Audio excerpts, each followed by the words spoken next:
Hindu jamana bina kɛ diɲɛ kɔnɔ farali jugu cɛmancɛ la Irisila ka kɛlɛ nin kan Ukraine jamana na dɔnnikɛlaw ka fɔ la. Nga a Azi worodugu jamana fana ye sababu sɔrɔ a yɛrɛ seko jɔda i n'a fɔ Saheli kanw ani cɛsiriba min bɛ se ka kɛ Tilebi ni Moscou cɛ.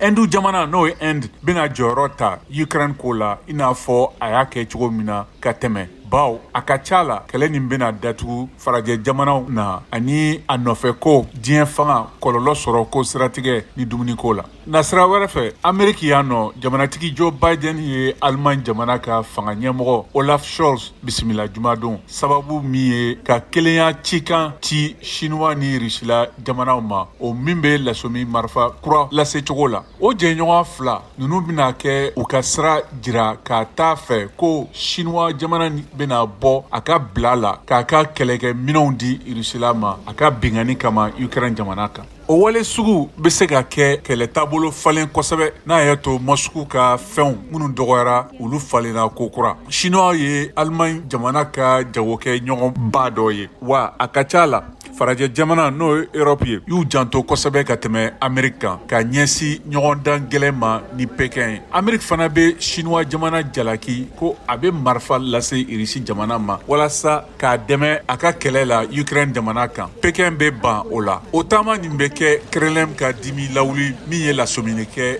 hali ka kɔn lajɛ ɲɛ ko marifa kura lase Kiev o bena nin kɛlɛ janya dɔrɔn. An y'a kɔlɔsi ko Ameriki jamana be ka taa fɛ a ka politiki la n'o ye ka marifaw lase Ukraine jamana ma a ka lakanabagaw lasu u kɔ ɲɔgɔn kɛ. Kremlin ka kumalasela Dmitry Peskov y'o fɔ jumadon.